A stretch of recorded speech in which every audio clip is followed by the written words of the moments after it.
Hello welcome back dears. ഒരു day in my life എടുക്കാമെന്ന് വിചാരിച്ച് തുടങ്ങിയ ഒരു വ്ളോഗാണ്. പക്ഷേ 2-3 ദിവസം എടുത്താട്ടോ കംപ്ലീറ്റ് ചെയ്തത്. അത് കഴിഞ്ഞ് പിന്നെ ഒരാഴ്ച ഫുള്ള് ഞാൻ പനി പിടിച്ച് കിടപ്പായി. അതുകൊണ്ടാണ് പിന്നെ അത് എഡിറ്റ് ചെയ്യാനും പോസ്റ്റ് ചെയ്യാനും ഒന്നും പറ്റിയില്ല. ഞാൻ ഷൂട്ട് ചെയ്യുന്ന സമയത്ത് മോൾക്ക് പനിയായിരുന്നു. സ്കൂളിൽ നിന്ന് തലേദിവസം വന്നത് തന്നെ പനിയായിട്ടാണ്. അപ്പോൾ രാത്രിയൊന്നും ഉറങ്ങിയിട്ടേ ഇല്ല, നല്ല ടയേർഡും ആയിരുന്നു ആൾ. അപ്പോൾ ഫുഡൊന്നും കഴിക്കാത്തതുകൊണ്ട് രാവിലെ ഞാൻ ഒരു കട്ടൻ ചായ ഇട്ട് കൊടുത്തു.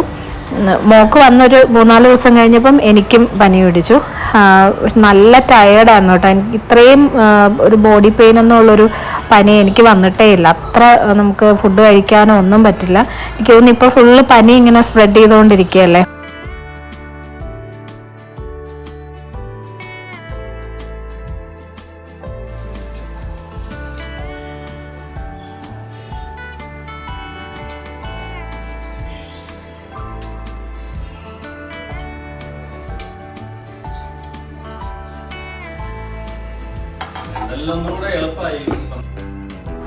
പിന്നെ നമ്മൾ നേരത്തെ വാങ്ങിയ ഒരു ചോപ്പർ ഉണ്ടല്ലോ, വെജിറ്റബിൾ ചോപ്പർ, റിട്ടേൺ ചെയ്യാൻ തീരുമാനിച്ചു. ഇത് യൂസ്ഫുൾ അല്ല, പിന്നെ വെറുതെ നമ്മൾ വെക്കേണ്ട കാര്യമില്ലല്ലോ. ഭാഗ്യത്തിന് റിട്ടേൺ ഓപ്ഷൻ ഉണ്ടായിരുന്നു.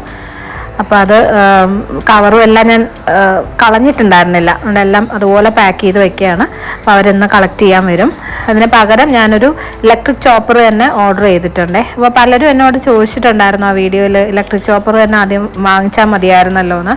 അപ്പോൾ ഹസ്ബൻഡ് എത്ര നാളാണ് നിൽക്കുന്നത്, പുള്ളിക്ക് അങ്ങനെ ഒരു ഇലക്ട്രിക്കിൻ്റെ ആവശ്യമുണ്ടോ ഇല്ലയെന്ന് അറിയാത്തത് കൊണ്ടാണ് ആദ്യം തന്നെ അത് ഓർഡർ ചെയ്യാത്തത്. ഇതൊക്കെ അധികം കോസ്റ്റ്ലി അല്ല, എല്ലാം എനിക്ക് തോന്നുന്നു രണ്ടിനും ഒരു വിത്തിൻ 300 ഒക്കെ ഉള്ളൂ. അപ്പോൾ അതിൻ്റെ ആവശ്യമല്ലേ ഉള്ളൂ എന്ന് വിചാരിച്ചിട്ടാണ് ഇത് ഓർഡർ ചെയ്തത്. പിന്നെ ഇലക്ട്രിക് ചോപ്പർ വേണമെങ്കിൽ പുള്ളിക്ക് ഹസ്ബൻഡ് അവിടെ ചെന്നിട്ട് വാങ്ങിക്കാമല്ലോ എന്ന് വിചാരിച്ചു. പക്ഷേ ഇതെന്തായാലും കൊണ്ടുപോയിട്ട് കാര്യമില്ല. അപ്പോൾ പിന്നെ ഞാനങ്ങ് റിട്ടേൺ ചെയ്യാമെന്ന് വെച്ചു.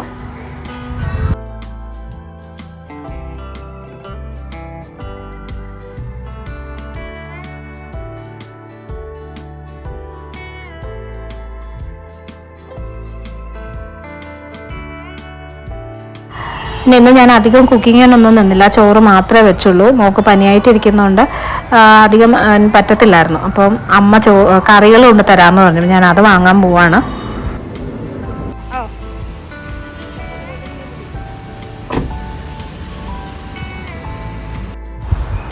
പിന്നെ നമ്മുടെ ഡോക്യുമെൻറ്റ്സ് എല്ലാം കൃത്യമായിട്ട് സൂക്ഷിച്ച് അറേഞ്ച് ചെയ്തൊക്കെ വെക്കുന്നത് എപ്പോഴും ഹസ്ബൻഡായിരുന്നു കേട്ടോ. ഞാൻ ആ കാര്യം അറിയേ വേണ്ടായിരുന്നു. അപ്പോൾ പോകുന്നതിന് മുന്നേ എനിക്ക് ആവശ്യമുള്ള സാധനങ്ങളൊക്കെ എടുത്ത് തരികയാണ്.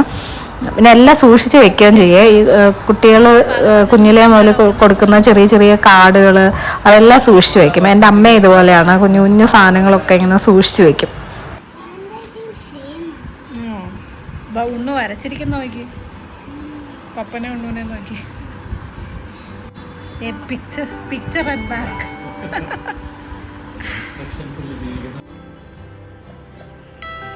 കപ്പയും മീൻകറിയാട്ടോ അമ്മ കൊണ്ടുവന്നേ. നല്ല അയലക്കറിയാണ്, തേങ്ങ അരച്ചത്. അതും കപ്പയും ചോറും.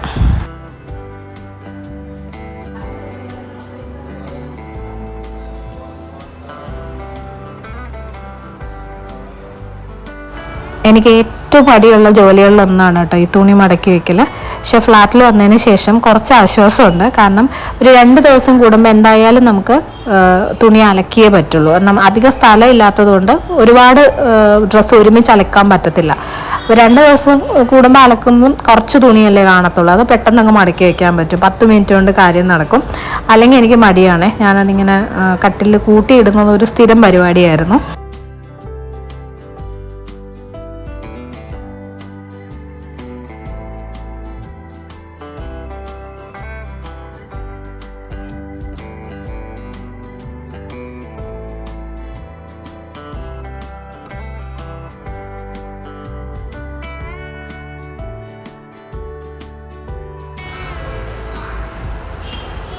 ഇതിപ്പോൾ അടുത്ത ദിവസം രാത്രിയായി കേട്ടോ. പിന്നെ വ്ളോഗ് എടുത്തപ്പോൾ പകലൊന്നും എനിക്കൊന്നും ചെയ്യാൻ പറ്റിയില്ല, പാക്കിങ്ങും കാര്യങ്ങളൊക്കെ ആയിരുന്നു. അപ്പോൾ കുറച്ച് ചിക്കൻ ഇരിപ്പുണ്ടായിരുന്നു. നമ്മൾ അന്ന് ചിക്കൻ 65 ഉണ്ടാക്കാനായിട്ട് വാങ്ങിയ ബോൺലെസ് ചിക്കൻ്റെ ബാക്കി കുറച്ചൊരു 100 ഗ്രാമൊക്കെ ഉണ്ടാവും. 2 പീസ് ഞാൻ മാറ്റി വെച്ചതാണ്. അപ്പോൾ അത് വെച്ചൊരു സൂപ്പ് ഉണ്ടാക്കാമെന്ന് വിചാരിച്ചു. ഈ സമയം നല്ല മഴ കണ്ടിന്യൂസ് ആയിട്ട് പെയ്യുന്ന ഒരു സമയമായിരുന്നു. അപ്പോൾ ഇച്ചിരി തണുപ്പും ഒക്കെ ഉണ്ട്. അപ്പോൾ ഒരു സൂപ്പ് ഉണ്ടാക്കാമെന്ന് വിചാരിച്ചു. ഒരു 100 ഗ്രാം ചിക്കൻ ഇതുപോലെ കട്ട് ചെയ്തെടുത്തു. ബോൺലെസ് തന്നെ വേണം എന്നൊന്നുമില്ല. അതൊരു പാനിലേക്ക് ഇട്ടിട്ട് അതിൻ്റെ കൂടെ ഒരു മീഡിയം സൈസുള്ള ഒരു കഷ്ണം ഇഞ്ചിയും 4-5 അല്ലി വെളുത്തുള്ളിയും ചെറുതായിട്ട് കട്ട് ചെയ്തത്, ഒരു 4 ഗ്ലാസ് വെള്ളവും കൂടി 4 കപ്പ് വെള്ളവും കൂടി ഒഴിച്ചു കൊടുക്കാം.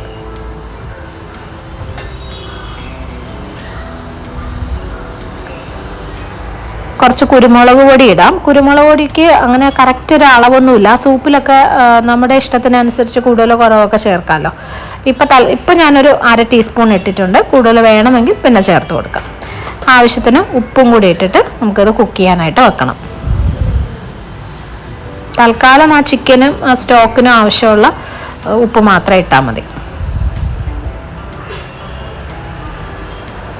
ഇതാകുമ്പോഴേക്കും ബാക്കി സാധനങ്ങളൊക്കെ ഒന്ന് അരിഞ്ഞെടുക്കാം. ഞാനിപ്പോൾ പച്ചക്കറിയായിട്ട് ഇതിനകത്ത് ക്യാരറ്റ് ചേർക്കുന്നുണ്ട്. ഒരു 3 ക്യാരറ്റ്, ചെറിയ ക്യാരറ്റായിരുന്നു, 3 എടുത്തു. അത് ചെറിയ ചെറിയ കഷ്ണങ്ങളായിട്ട് മുറിച്ച് വെച്ചിട്ടുണ്ട്. പിന്നെ കുറച്ച് മല്ലിയില ആട്ടോ എടുത്ത്. സ്പ്രിംഗ് ഒണിയൻ വേണം, സ്പ്രിംഗ് ഒണിയനോ സെലറിയോ ഒക്കെ വേണമെങ്കിൽ ചേർക്കാം. നമുക്ക് എളുപ്പത്തിൽ കിട്ടുന്നത് മല്ലിയില ആയതുകൊണ്ട് ഞാൻ അത് എടുത്തുവെന്നേ ഉള്ളൂ. പിന്നെ കുറച്ച് സ്വീറ്റ് കോണും എടുത്തിട്ടുണ്ട്. ഫ്രോസൺ സ്വീറ്റ് കോൺ ഒരു 1/2 കപ്പൊക്കെ മതിയാവും. ഈ പച്ചക്കറികളും നമുക്ക് ഇഷ്ടം പോലെ അഡ്ജസ്റ്റ് ചെയ്ത് ചേർക്കാം. അപ്പോൾ ഇത് കുറച്ച് നേരം ഒന്ന് വറ്റിച്ചിട്ടുണ്ട്. ഒരുപാട് വേണ്ട. നമ്മൾ 4 ഗ്ലാസ് വെള്ളമല്ലേ ഒഴിച്ചാൽ അതൊരു 3 ഗ്ലാസ് ആവുന്ന അളവിൽ ഒന്ന് വറ്റിക്കുക, അത്രയും മതി. എന്നിട്ട് ഈ ചിക്കൻ്റെ കഷ്ണങ്ങളും നമ്മൾ അതിനകത്ത് ചേർത്ത ഇഞ്ചിയും വെളുത്തുള്ളിയെല്ലാം ഇതുപോലെ ഇതിനകത്തു നിന്ന് എടുത്ത് മാറ്റാം. ഊറ്റിയെടുത്താലും മതി കേട്ടോ. നമ്മളിങ്ങനെ ഒരു സ്ട്രെയിനറിലോട്ട് ഒഴിച്ചങ്ങ് ഊറ്റിയെടുത്താലും മതി. അപ്പോൾ ഇതിങ്ങനെ മാറ്റിയെടുത്തിട്ടുണ്ട്. ഇനി ഈ സ്റ്റോക്കിലോട്ട് നമ്മൾ അരിഞ്ഞു വെച്ച ക്യാരറ്റ് ചേർക്കാം. സ്വീറ്റ് കോൺ ഇട്ട് കൊടുക്കാം. വീണ്ടും ഒരു 2-3 മിനിറ്റ് ഇതൊന്ന് തിളപ്പിക്കാം. പെട്ടെന്ന് തന്നെ സ്വീറ്റ് കോണും ക്യാരറ്റും ഒക്കെ വേവും. ഒന്ന് തിളപ്പിച്ച് ഒന്ന് വെന്ത് വരുന്ന സമയത്ത് ഇതിനകത്തോട്ട് നമുക്ക് ചിക്കൻ നേരത്തെ മാറ്റി വെച്ചത് ചെറിയ ചെറിയ പീസുകളായിട്ട് ഞാൻ കട്ട് ചെയ്തിട്ടുണ്ട്, അത് ചേർത്തു. പിന്നെ അതിനകത്ത് തന്നെ ഉണ്ടായിരുന്ന വെളുത്തുള്ളി ഉണ്ടല്ലോ, അതും കുഞ്ഞു കുഞ്ഞു പീസുകളായിട്ടൊന്ന് കട്ട് ചെയ്ത് ചേർത്തിട്ടുണ്ട്. പിന്നെ ഒരു 2-3 മിനിറ്റും കൂടി ഇതൊന്ന് തിളപ്പിക്കണം. അതിന് മുന്നേ ഉപ്പോ കുരുമുളക് പൊടിയോ ഒക്കെ വേണമെങ്കിൽ ചേർത്ത് കൊടുക്കാം. ഞാൻ വീണ്ടും ഒരു 1/2 ടീസ്പൂൺ കുരുമുളക് പൊടിയും കൂടി ഇട്ടിട്ടുണ്ട്. നേരത്തെ പറഞ്ഞ പോലെ ഇതൊക്കെ നിങ്ങൾക്ക് അഡ്ജസ്റ്റ് ചെയ്ത് ചേർക്കാം കേട്ടോ. അപ്പോൾ അതൊന്നും കൂടെ ഒന്ന് തിളയ്ക്കട്ടെ. ഇനി ഒരു ബൗളിൽ 1 ടേബിൾ സ്പൂൺ കോൺഫ്ലോർ എടുത്തിട്ടുണ്ട്. അതിനകത്തേക്ക് കുറച്ച് വെള്ളം, ഒരു 1/4 കപ്പ് മുതൽ 1/2 കപ്പ് അളവിൽ വെള്ളം ചേർത്ത് ഒന്ന് മിക്സ് ചെയ്ത് വയ്ക്കുക. സാധാ വെള്ളം ഒഴിക്കണേ, ചൂടുവെള്ളം യൂസ് ചെയ്യരുത്. നല്ലപോലെ ഒന്ന് മിക്സ് ചെയ്ത് കട്ടയൊന്നും ഇല്ലാതെ എടുത്ത് വയ്ക്കണം. ഇനി നമുക്ക് കുറച്ച് മുട്ടയുടെ വെള്ളയും വേണം. അപ്പോൾ വേറൊരു ബൗളിലോട്ട് 1 മുട്ടയുടെ വെള്ള മാത്രം എടുത്ത് വയ്ക്കാം.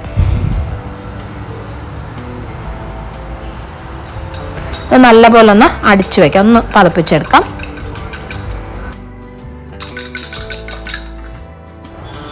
ചിക്കനും കൂടെ ചേർത്ത് ഒരു 1-2 മിനിറ്റ് നമ്മൾ തിളപ്പിച്ചിട്ടുണ്ട്. ഇനി നമ്മൾ ബീറ്റ് ചെയ്ത് വെച്ച മുട്ടയുടെ വെള്ളം ഇതിനകത്തേക്ക് ഒഴിച്ചിട്ട് ഇളക്കി കൊടുത്തോണ്ടിരിക്കണം കേട്ടോ. അത് എന്നാലേ അത് ചെറിയ ചെറിയ പീസുകളായിട്ട് കംപ്ലീറ്റ് ആ ഒരു സൂപ്പിൽ അങ്ങ് മിക്സ് ആവത്തുള്ളൂ. ഇത് ചേർക്കുന്ന സമയത്ത് ആ വെള്ളം ഇങ്ങനെ നല്ല വൈറ്റ് കളറിൽ മുകളിൽ പൊങ്ങി നിൽക്കുന്ന പോലെ തോന്നും. നല്ലപോലെ ഒന്ന് തിളച്ച് വരുമ്പോഴേക്കും ഫുള്ളായിട്ട് ആ ഒരു സൂപ്പിലങ്ങ് മിക്സ് ആയിക്കോളും. അതിൻ്റെ കൂടെ തന്നെ നമ്മൾ ആ കോൺഫ്ലോറിൻ്റെ വെള്ളവും കൂടി ഒഴിച്ചിട്ടുണ്ട്. ഇതിനകത്ത് ഈ സൂപ്പ് നിങ്ങൾക്ക് നല്ല തിക്കായിട്ട് വേണമെന്നുണ്ടെങ്കിൽ കോൺഫ്ലോറിൻ്റെ അളവ് കൂട്ടിയാൽ മതി. പക്ഷേ അതിന് ടേസ്റ്റിൽ വ്യത്യാസമൊന്നും വരത്തില്ല കേട്ടോ. സൂപ്പിൻ്റെ ആ ഒരു തിക്നെസ് മാത്രമേ വ്യത്യാസം ഉണ്ടാവുള്ളൂ. അപ്പോൾ അതുകൊണ്ട് ഇഷ്ടമുള്ള പോലെ ചേർക്കാം. ഞാനിത് ഒരുപാട് തിക്കാക്കുന്നില്ല. അതുകൊണ്ട് കോൺഫ്ലോർ ഞാൻ 1 ടേബിൾ സ്പൂണാണ് ചേർത്തിരിക്കുന്നത്. കുറച്ചൊന്ന് വാട്ടറി ആയിട്ട് തന്നെയാണ് ഉണ്ടാക്കുന്നത്. ഓക്കെ, അപ്പോൾ ഇത് ഒന്നും കൂടെ ഒന്ന് നല്ലപോലെ ഒന്ന് തിളപ്പിച്ചെടുക്കാം. നല്ലപോലെ തിളച്ച് കഴിഞ്ഞപ്പോൾ കണ്ട മുട്ട ഫുള്ള് ചെറിയ ചെറിയ പീസുകളായിട്ട് സൂപ്പിൽ ഫുള്ളായിട്ട് അങ്ങ് സ്പ്രെഡ് ആയിട്ടുണ്ട്. മുകളിൽ അങ്ങനെ തെളിഞ്ഞ് കിടക്കത്തില്ല. ഓക്കെ, ലാസ്റ്റ് ഇതിനകത്തേക്ക് കുറച്ച് മല്ലിയിലയും കൂടി ഇട്ട് കൊടുക്കുക. നേരത്തെ പറഞ്ഞ പോലെ സ്പ്രിംഗ് ഒണിയൻ ആയാലും മതി. പക്ഷെ നമുക്ക് എപ്പോഴും കിട്ടുന്ന മല്ലിയില ആയതുകൊണ്ട് ചേർത്തുന്നേ ഉള്ളൂ. വളരെ കുറച്ചേ ഇടാവുള്ളൂ, ഒത്തിരി ചേർക്കരുത്. മല്ലിയിലയുടെ ആ ഒരു നല്ല ഫ്ലേവറൊന്നും വേണ്ട, ചെറിയൊരു ടേസ്റ്റ് മതി.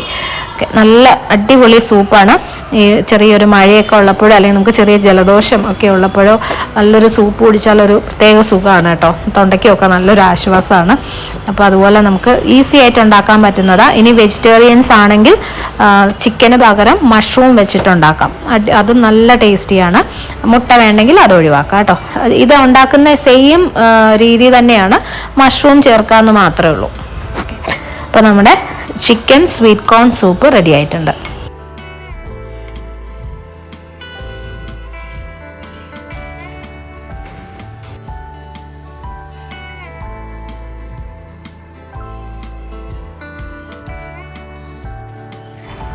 ഞാൻ ദോശയും പൊട്ടറ്റോ കറിയും കൂടെ ഉണ്ടാക്കിയിട്ടുണ്ടായിരുന്നു. സൂപ്പ് അല്ലാതെ കുട്ടിക്ക് വേണമെങ്കിൽ കഴിക്കട്ടെ എന്ന് വിചാരിച്ചു. ഇല്ലെങ്കിൽ നാളെ ബ്രേക്ക്ഫാസ്റ്റിന് എടുക്കാം എന്നുള്ള ഉദ്ദേശത്തിൽ ഉണ്ടാക്കിയതാണ് കേട്ടോ. കുറച്ച് മല്ലിയിലയൊക്കെ തന്നെ ചേർത്ത് പൊട്ടറ്റോ മസാല ചെയ്തു.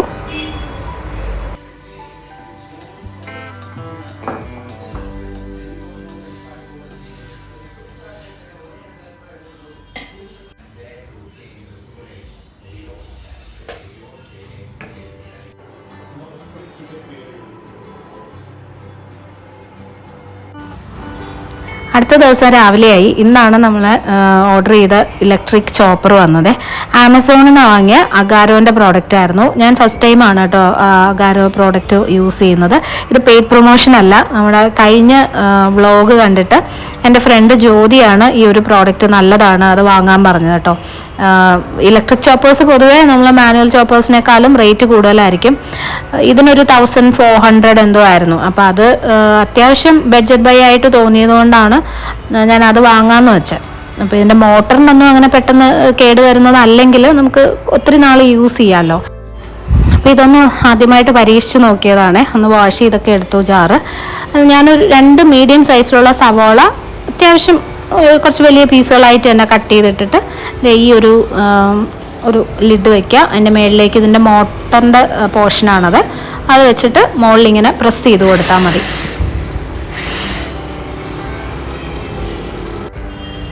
വളരെ ഈസി ആയിട്ട് നല്ല സൂപ്പറായിട്ട് ചോപ്പ് ചെയ്തെടുക്കാൻ പറ്റി കേട്ടോ. പിന്നെ ഞാൻ ക്യാരറ്റും കൂടി 2-3 എണ്ണം എടുത്തിട്ട് കുറച്ച് അത്യാവശ്യം വലിയ കഷ്ണങ്ങളായിട്ട് തന്നെയാണ് ഇട്ടത്. അതും കൂടി ഒന്ന് ചെയ്ത് നോക്കി. കാരണം ഇച്ചിരി കട്ടിയുള്ള ഇപ്പോൾ ക്യാരറ്റ് ബീട്രൂട്ട് പോലുള്ള സാധനങ്ങളൊക്കെ അരിയാൻ ഇതുപോലെ ചോപ്പ് ചെയ്ത് നോക്കുമ്പോഴാണ് നമുക്ക് കൃത്യമായിട്ട് അത് അറിയാൻ പറ്റുന്നത്. അപ്പോൾ അതും നമുക്കിത് ഇതുപോലെ തോരനൊക്കെ അരിയുന്ന പോലെ ഇങ്ങനെ ചെയ്തെടുക്കാം. നല്ല പ്രോഡക്റ്റാണ് കേട്ടോ. 1400-ന് നല്ല ബഡ്ജറ്റ് ബൈ ആയിട്ടുള്ളൊരു റേറ്റ് തന്നെയാണ്. നല്ല ക്വാളിറ്റി പ്രോഡക്റ്റുമാണ്. അപ്പം ആരെങ്കിലും നിങ്ങൾ ഇലക്ട്രിക് ചോപ്പേഴ്സ് നോക്കുന്നുണ്ടെങ്കിൽ ഇത് ധൈര്യമായിട്ട് വാങ്ങിക്കാം കേട്ടോ. പിന്നെ നമ്മൾ എപ്പോഴും ഫുഡ് പ്രോസസ്സറിൻ്റെയും ചോപ്പറിൻ്റെ ഒക്കെ വീഡിയോസ് ചെയ്യുമ്പോഴേ പലരും കമൻസിൽ പറയുന്നത് ഞാൻ കേട്ടിട്ടുണ്ട്. ഇതൊക്കെ കഴുകിയെടുക്കുന്ന സമയം കൊണ്ട് ക്യാബേജ് അരിഞ്ഞെടുക്കാം, ക്യാരറ്റ് അരിഞ്ഞെടുക്കാം എന്നൊക്കെ. അത് യൂസ് ചെയ്തിട്ടില്ലാത്തതുകൊണ്ട് തോന്നുന്നതാണ് കേട്ടോ. ഈ ഒരു ജാറ് വാഷ് ചെയ്തെടുക്കാൻ എത്ര സമയം വേണം? 1 മിനിറ്റ് പോലും വേണ്ട അല്ലേ? ആ ടൈം കൊണ്ട് നമുക്ക് ക്യാരറ്റോ ക്യാബേജോ ഒക്കെ തോരൻ അരിഞ്ഞെടുക്കാൻ പറ്റുമോ?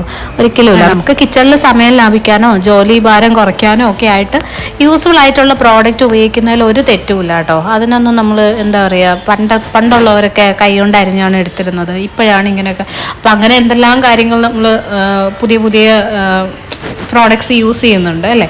പണ്ടത്തെ അതേ രീതിയിൽ തന്നെ അല്ലല്ലോ നമ്മളെല്ലാം ചെയ്യുന്നത്. അപ്പോൾ അങ്ങനെ ഒന്നും വിചാരിക്കേണ്ട കാര്യമില്ല. നമുക്ക് യൂസ്ഫുൾ ആയിട്ടുള്ള പ്രോഡക്റ്റ് ആണോ അല്ലയോ അത് നമുക്ക് വാങ്ങാൻ പറ്റുമോ ഇല്ലെന്ന് നോക്കിയിട്ട് അതിനനുസരിച്ച് വാങ്ങി യൂസ് ചെയ്യുക, അത്രേ ഉള്ളൂ.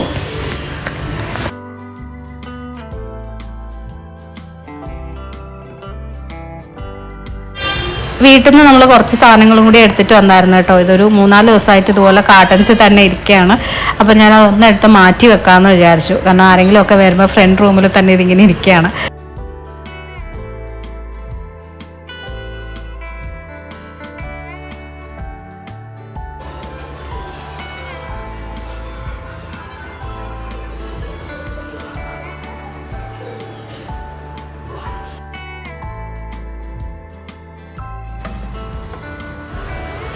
ഞാൻ ഈ ഡെക്കറേറ്റീവ് സാധനങ്ങളൊന്നും എടുത്തു വെച്ചില്ല. ഇതെല്ലാം ഒന്ന് തുടച്ചിട്ട് ഒരു കബോർഡിനകത്തേക്ക് വെച്ചു. കാരണം ഓരോ സ്ഥലത്തായിട്ടൊക്കെ അറേഞ്ച് ചെയ്ത് വയ്ക്കാൻ സമയമെടുക്കും. ഇന്നിപ്പോൾ അതിനുള്ള ടൈം ഇല്ലാത്തത് കൊണ്ട് എല്ലാം കൂടി ഒരു കബോർഡിനകത്തേക്ക് അങ്ങ് വെച്ചു.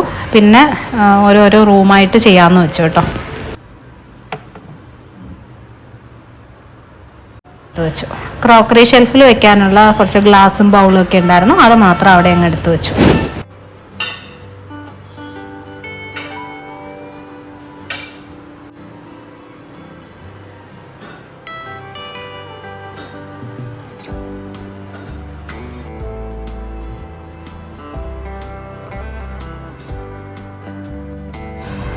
എല്ലാം കഴിഞ്ഞ് ജസ്റ്റ് ഒന്ന് തൂത്ത് ക്ലീൻ ചെയ്തിട്ടു.